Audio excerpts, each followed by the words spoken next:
Hi everybody, welcome to the Knitting Turnpike.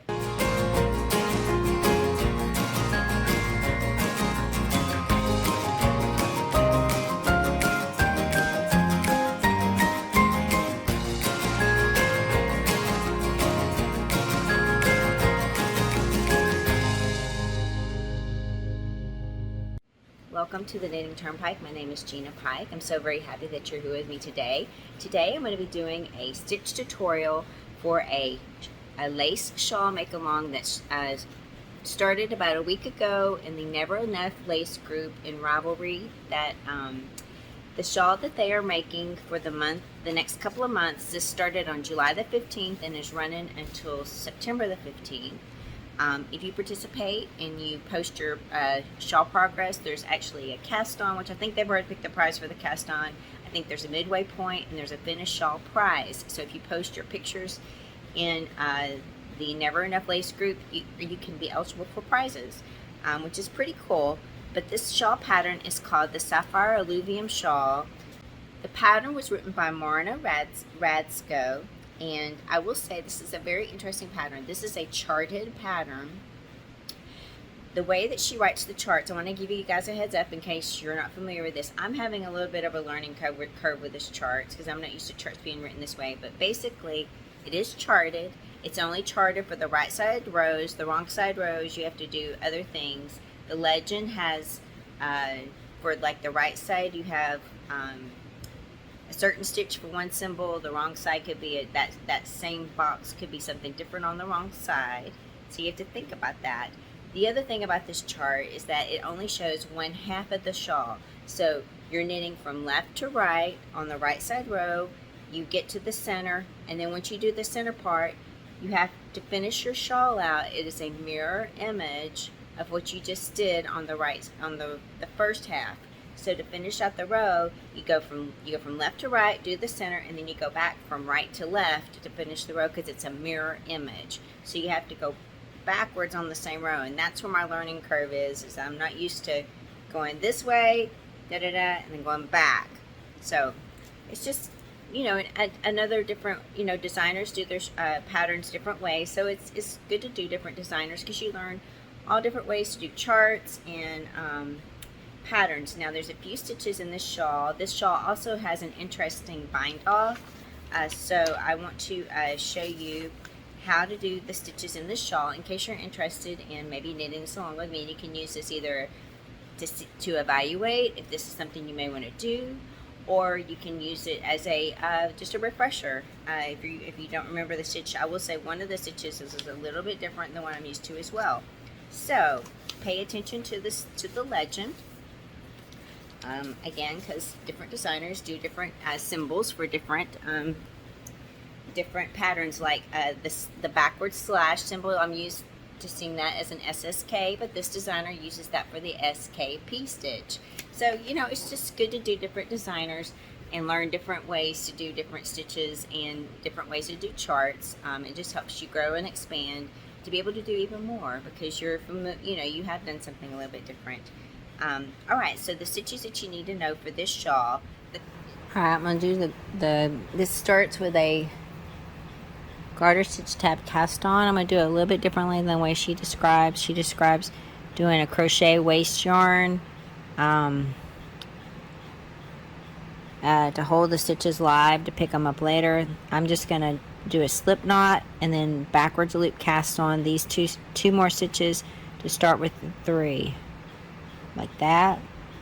Loosely get on there. Oh, did you see that? I start with a slip knot, do a backwards loop cast on of 2 stitches so that you'll end up with 3 stitches like that. Here's the third, this will be the 3rd stitch.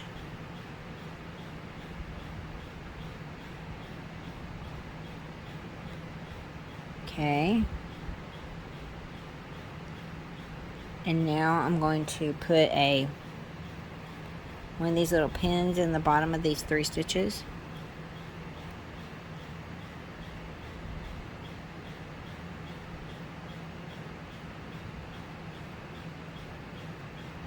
So I identify them after I've knit the stitch. It looks like that. Okay. Now I've got to knit 7 rows back and forth. Create some garter stitch ridges so that I can pick up some stitches in them.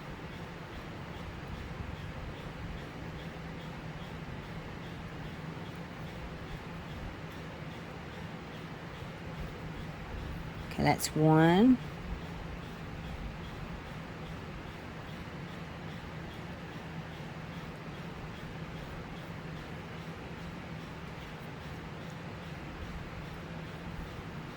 That's 2.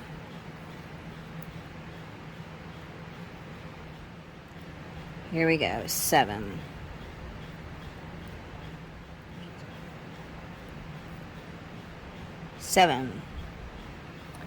Alright, so just finish the 7th. Now you're going to turn your work 90 degrees. Can you see? There's 3 garter stitch ridges. There's 1, 2, 3. You're going to pick up stitches in each one of those ridges. Like this. Try to go under both legs like that. I'll pick up 1 stitch. This darker yarn's a little bit harder to see, isn't it?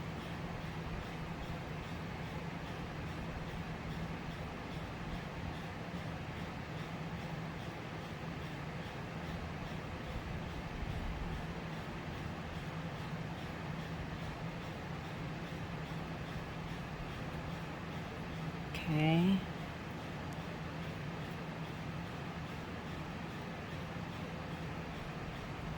Okay, here's the second ridge.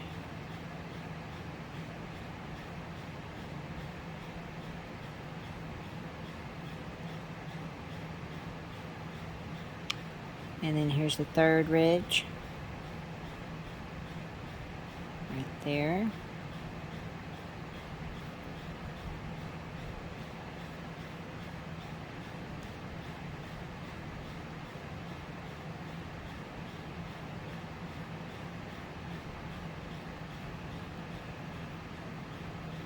There we go. So I should have 6 stitches now. 1, 2, 3, 4, 5, 6. I do. And then now she says here is where you pick up, you remove the waste yarn and pick up the stitches. I'm going to just insert my left hand needle into those 3 stitches and pick up a stitch from each one of those 3. And that will make 9. Let's see if I can show this very well. So those 3 stitches are right there.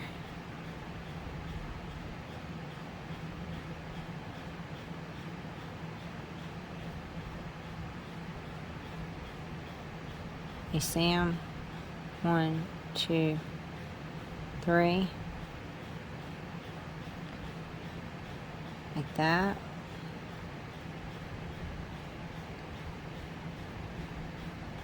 And now I'm going to pick up a stitch from each one of those.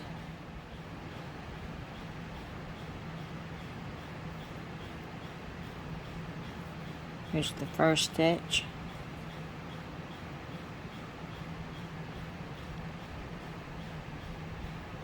So, and then at the second stitch like that. There we go. And now the third stitch.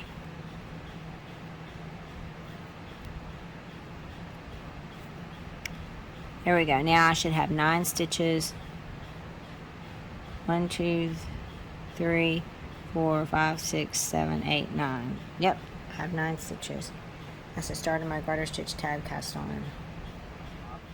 Is the very first one, of course, is the knit stitch. Alright, the first stitch is always the easiest ones, the knit stitch.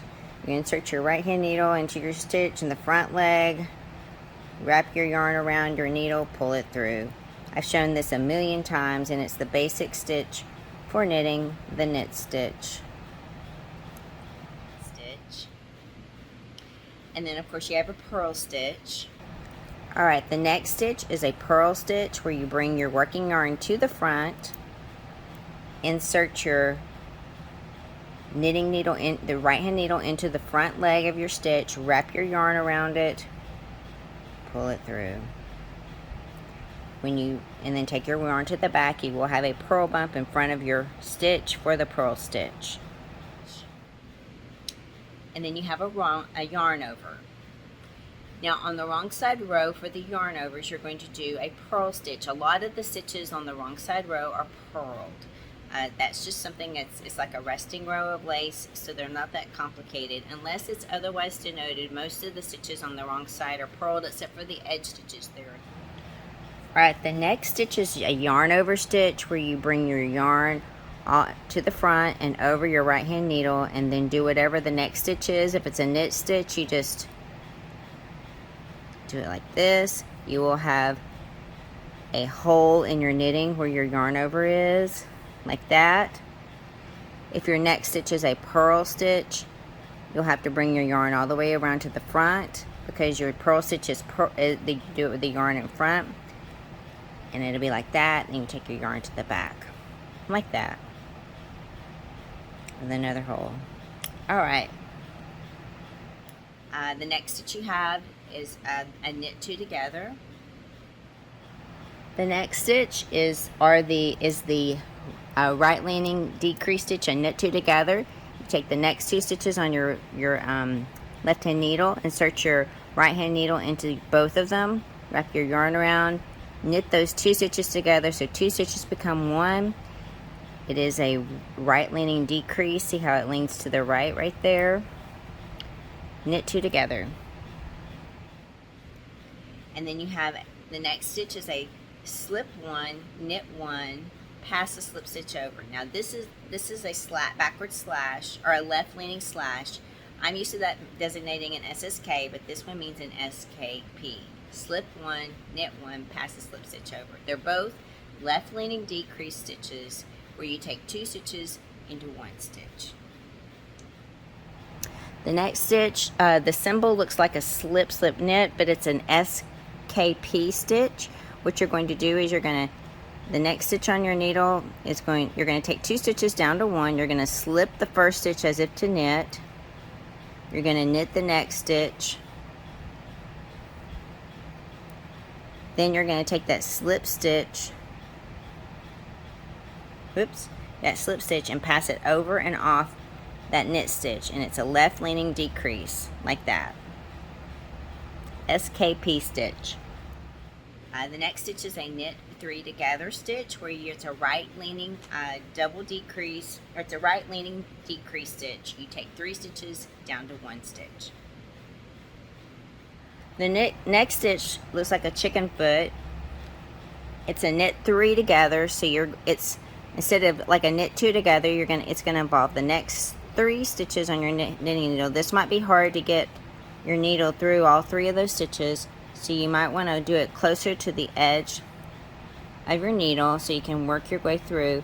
But you insert your right hand needle through the front leg of all three of those stitches, wrap your yarn around your right hand needle, pull it through all three like that. It's a right leaning decrease, see, and all three stitches are knit together to one. Knit three together. The next stitch is a left leaning decrease stitch where you take three stitches down to one. This is an SSSK stitch. I've recently done this stitch before. It's a double left leaning decrease. You slip the next three stitches one at a time, knitwise, knit all three of those together to the back loop. Now kind of the opposite of this is this next stitch. This is an SSSK stitch. It's going to take three stitches down to one. It'll be a left leaning decrease.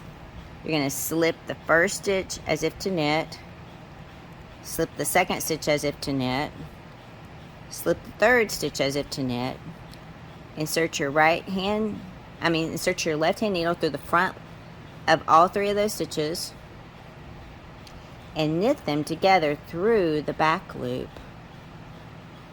like this, through the back loop, and it makes a left leaning decrease like that. Three stitches become one. So that's a knit three together on the right here, and that's a SSSK stitch. The next stitch is an S slip 2 knit past the slip stitches over. It's a centered double decrease stitch. The next stitch is a centered double decrease. It's slip 2 stitches together, knit 1, pass the 2 stitches over. Pass the 2 slip stitches over. So you insert your right hand needle into the next 2 stitches on your left hand needle, slip them together. When you do this, this second stitch will become the first stitch over here. Watch. You slip it. See how now this stitch is now the first stitch over here. You knit the next stitch on your left hand needle, and then you take these 2 slip stitches, pass them over your knitted stitch. It becomes a centered double decrease stitch because it doesn't lean to the right or to the left, it's just centered. But 3 stitches becomes 1, so it's a centered double decrease. The next stitch is a slip 1, knit 2 together, pass the slip stitch over. Your next stitch is another decrease stitch where 3 stitches become 1. It is also called a central double decrease stitch, but the center stitch is at the bottom. The difference on this one is you're going to slip 1 as if to knit. Then you're going to knit the next 2 stitches together.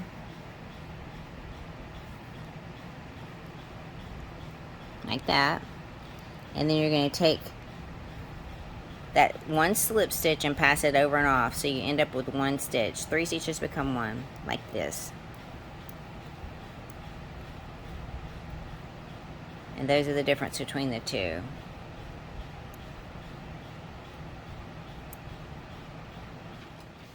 The next stitches deal more with the bind off of the shawl. This is a crocheted bind off. Crochet bind off, which is very interesting for a knitted shawl. You're going to be doing some picot chains to create loops in between some of these bind off stitches, and I'm going to show that here as well, just so that you guys can get a feel for it. Okay, now we're to the point where we're going to look at the bind off on this. You need a crochet hook for this. I'm not sure what weight my yarn is. I'm just going to use this crochet hook that I have over here on my table to do this. The first one is called where you pick up 2 stitches from the needle with a crochet hook, and you pick up the next 2 stitches, and you do a single crochet. So give me 1 second, I gotta get all in my left hand over here. So you have those 2 stitches, you wrap your yarn around your hook, pull it through. It's a single crochet like that, where you just wrap your yarn and pull it through, and then you do a 5 chain picot, which means you chain 5. You do 1, 2, 3, 4, 5. Alright, the other variation of this one is where, so you take the next 3 stitches off your knitting needle, you wrap your yarn around your hook like this, you'll do a single crochet through all 3 of those, and then attach it to this picot that you've had from the previous, like that. There you go. And then you'll do another chain 5. 1, 2, 3, 4, 5, and do whatever's next. And see, you're creating these loops that are going to be at the bottom of your shawl that you're going to be pulling out. Now, I've seen this similar type of effect done recently with the Romy Hill mystery shawl knit along for 2022 time heels, but in a knitted fashion and not in this crochet fashion. But this is a crochet bind off with chain loops to create these beautiful loops at the bottom of the shawl. And you're going to be doing either chaining 3 stitches together, chaining 2 stitches together with these chains to create the picots. And that's it. That is it for this shawl. I hope if you have any questions, please don't hesitate to put them down below. I hope you've enjoyed this. Thank you so much for watching. Okay, I want to show you guys have already seen the pictures of the Sapphire Alluvium Shawl. I've done the shawl, I've knitted it through Clue 1, and I want to show you what it's looking like. Maybe this will tempt you to knit this along with me. This again is the yarn I'm using. This is Miss Babs Yearning Yarn, which is a heavy lace yarn. Heavy lace is in between lace and fingering. It's about 600 and something yards per 100 grams. Regular lace is about 800 and something yards per 100 grams. Fingering is about 400 and something yards per 100 grams, so it's right in the middle. It knits kind of like a fingering, a little bit like a lace. I'm using this for my shawl. This color is called Echo. It's just a bluish green kind of yarn. This is 1200 yards, so I'm going to try to probably make the larger size of this shawl. You need 1100 yards at the top end. Alright, so this is my chart 1. And there's, I think, 4 charts on this shawl, and you repeat chart 2 to make your shawl bigger. So this is what chart 1 is looking like. As you can see, there is a center section starting right through here. You can see how that's starting to define.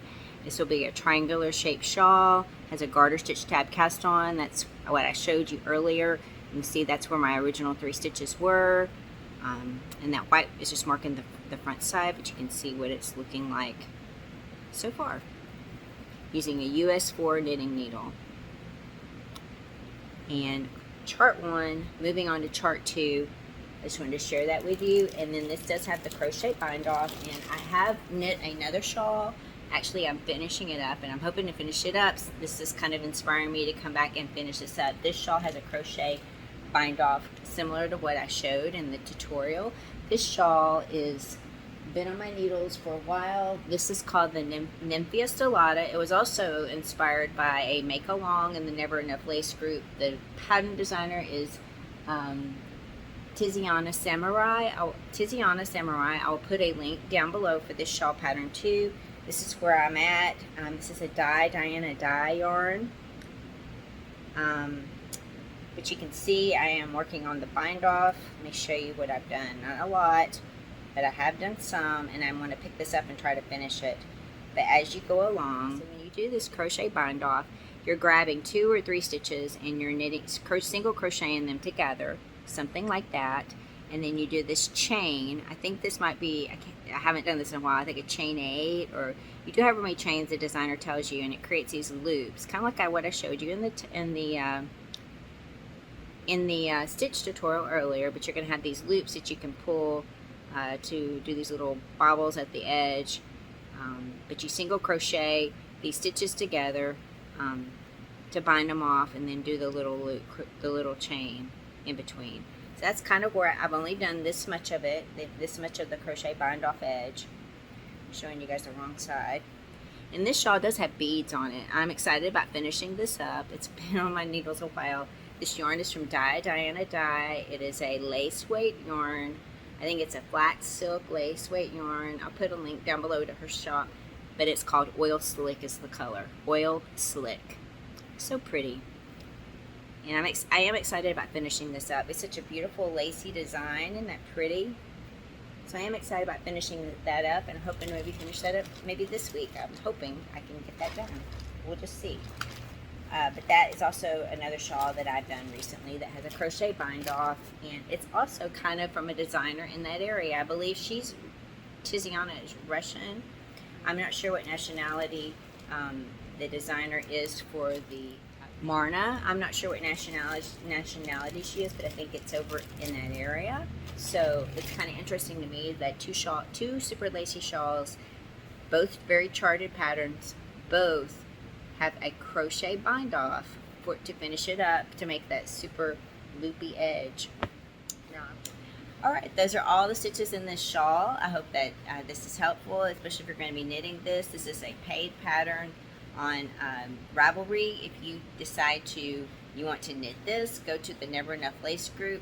For a short time, they are giving you a 50% discount on the shawl pattern if you join through the Never Enough Lace group. Thank you so much for being here.